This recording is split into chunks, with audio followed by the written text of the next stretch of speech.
Hey, girlfriend, you know who you are. You have big, big dreams. You want to write a book, stand on a TED Talk stage, be a life coach offering wisdom from your RV in Montana, a cafe in Barcelona, or a beach chair in Tulum. Your other girlfriends and your family, they don't always get your biz savvy. Why do you want to leave your JOB? Because you're a C.A.T.S, aka coach, author, thought leader, and speaker. Meet other change makers like yourself and find out how they make it happen. This is the Big Meow podcast.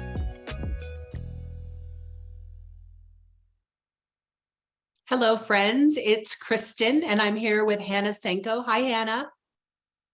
Hey, everyone. So, Hanna, you and I are both filmmakers, so congratulations on your film. I know it's not out yet, but can you tell us a little bit about it? Sure. So first of all, thanks for having me here. It's great to be here. My name is Hanna Senko, and I am a speaker, a writer, and a consultant, really for fighting for change and how we understand and handle sexual assault in our nation. And I started out on an advocacy journey many years ago, about 5-6 years ago, trying to understand my assaults a little bit more. And through that journey, I came across a lawsuit where there were a handful of women that were suing the city of Austin and the Travis County District Attorney's Office for the mishandling of their rape cases. And I threw myself into the effort that they were taking on. It really changed my life and changed the work that I was doing. And it was through that initiative that a film industry producer found interest in our story and started following our work. And so now there is a documentary that is scheduled for release next year. So, and the title of that is? Right now, the pre-production title of that is called An Army of Women. So it will be changing once it moves into production phase. You know, when I was reading the research for you to come on, I was actually kind of surprised by the statistics around sexual abuse and rape. I mean, I would have thought that there would have been more justice for victims out there, and it just doesn't sound like there is much. You know, there really isn't. Data is something that I'm really drawn to just naturally, and so understanding the data has really resonated for me. Here in Texas, 2 in 5 women will be victims of sexual assault or attempted sexual assault in their lifetime, which is really astounding. And the prosecution and conviction rates are even more horrifying, where you're looking at typically less than 1 to 3% ever get convicted. And so their perpetrators, the majority of them are walking free. Why is it that way? You know, there's a lot of reasons, right? We could spend a lot of time talking about it. First of all, sexual assault and crimes of violence against women is often a very shame-based crime. It's hard for many individuals to come forward. Those that do come forward are afraid of being believed, not being believed. And then even for those, once they do move forward, report into the system isn't well equipped to be able to actually handle these types of cases. And ensure that they are being investigated as thoroughly as they need to be and moved through for the opportunity of conviction. So there's a lot of challenges at hand, but that's part of the work that I'm doing is really, trying to plug in and work on that reform, spread the awareness of what the problem looks like, understand what sexual assault really looks like. There's a lot of misconceptions in what sexual assault is. And then I work directly with the Austin Police Department and the Travis County District Attorney's Office right now on helping them implement and reform the change that's needed within those systems. And that's something I believe needs to occur, honestly, in every city throughout our nation. Absolutely. And are they receptive to getting the consulting and the guidance to change it? I mean, do they understand that they have holes in their system? You know, that's been part of the journey. It's taken several years. Do they care? Yeah, it's taken several years and a lawsuit, quite frankly, for them to be in position to be open for the change and the feedback. I personally believe that, none of us really wanted to be in a position of having to raise a lawsuit. I ended up being one of the plaintiffs of that lawsuit. And, ideally, the advocacy work and the request for change and the need for change would have been identified long ago. But through the lawsuit, in our settlement terms, there were a lot of components that were agreed to. And so both the DA's office and Austin APD at this point are being very receptive to the work and the change that's needed. And we have, at APD, we have a collective response that's occurring with parties both inside to the police department as well as outside the police department, really coming together and working on a collective response to improve the system that exists here. You had some other information in your statistics, your numbers that I found really shocking, honestly, that, most women who have experienced, the trauma of sexual assault, it's more than once. Like, it's not just once in your life, it's multiple times. And the other statistic that really was troubling was that women know the person who perpetrated against them. So it's like, can you give us some insight on just how to navigate this? Clearly, it's a pretty pervasive problem that doesn't seem to have a clear solution. Yeah, it's an incredibly pervasive problem, and I'm glad that you're asking. The majority of rape and sexual assault is occurring by individuals we know, despite the messages that we hold in our minds around what we think it looks like. We want to believe that it's a stranger in a dark alley.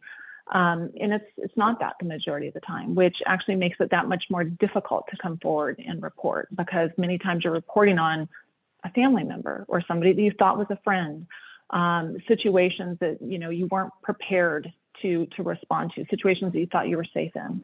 I am a 2-time sexual assault survivor. Both perpetrators, I knew, and I am a statistical, normality in that regard. And that's part of, I think, what held me back for many years in believing that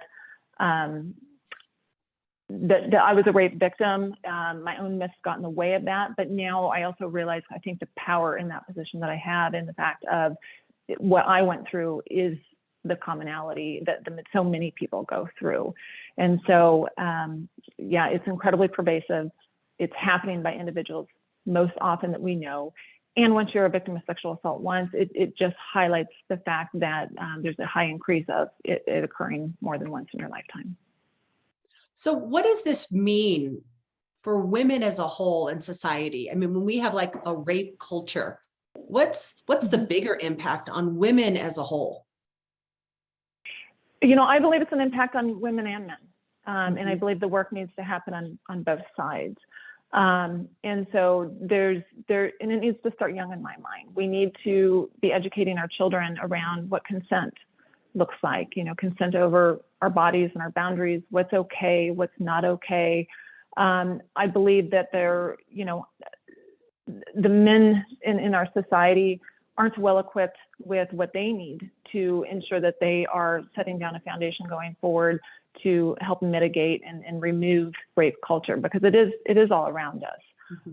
But it goes on both sides. And Jackson C.A.T.S talks about in some of his work that this isn't just a woman's issue. It is women that are largely affected, but it's something that I believed in order to truly bring the change that's needed, we've got to be working with both men and women in this dialogue and in this space. As someone with your experiences, what would you say to a woman who has been sexually assaulted and is not quite sure what to do about it? First of all, it's start by believing and understanding what she needs or he needs or whoever's coming forward needs in that moment. Sometimes they are looking for option and guidance moving forward. Sometimes they're just looking for somebody to be there by their side and listen to them. And so I think it's really about first start by believing and then understand where they're at and let them, lead in how they need the support, because that support can look many different ways. I do believe that many individuals in our communities don't know what the options even look like. So I think being aware of what options look like is helpful, but it's got to be the right time for the victim and survivor to even be able to be in a space to hear some of those options as well. You hear stories like if you're raped that you have to go to the hospital within 24 hours. What if something happened a while ago and you didn't know what to do about it? Is there still a path for you to take if you don't do something about it right away? There is. And so a lot of these regulations are held at the state level. Here in Texas, you have 120 hours or 5 days to essentially get a rape kit performed on you. Now, if it's past that window, you can still report the crime that took place against you. You may not just be eligible to be able to have the rape kit performed on you if it's not within that window. And so regulation and laws around these situations look very different state to state. And that is why there is so much reform that's needed, because there are many states that are further behind than some of the more progressive ones in this regard. So what's possible? I know this is something, like you said, that happens to women and men, but what is possible if you are a survivor of sexual assault? I mean, what can your life look like beyond that trauma or that moment in your life? Yeah. Well, I think first of all, is to look around and understand that there are so many survivors that are walking amongst us each and every day. Like, understanding that you're not alone and you're not defined by this is really significant. Even though I think in the moment and even after the moment, many times it feels like a very lonely place to be.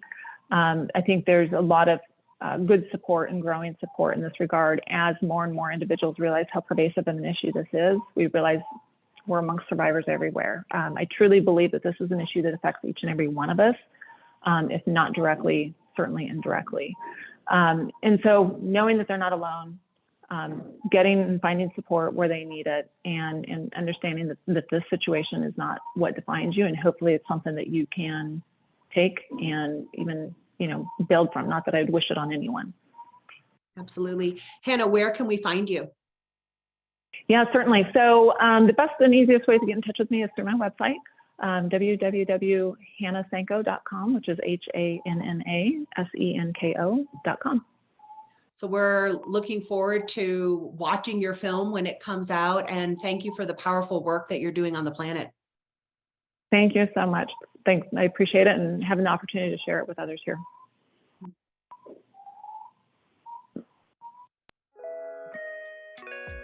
Thanks for listening to the Big Meow podcast, sponsored by C.A.T.S Network.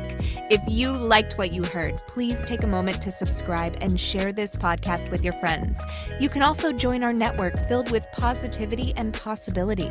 Visit www.catsnetworking.com to join us and learn more, together with your magical, motivated, and mystical new friends at C.A.T.S Network. Let's transform 1 million lives with your message.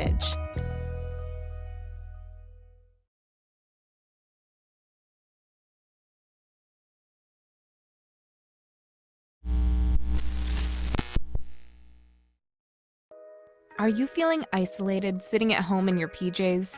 Or perhaps you're tired of the comfy sweatpants with holes in them that are hidden just below the camera? I mean, you could puke at the thought of another day of Zoom meetings and reporting to your BOSS.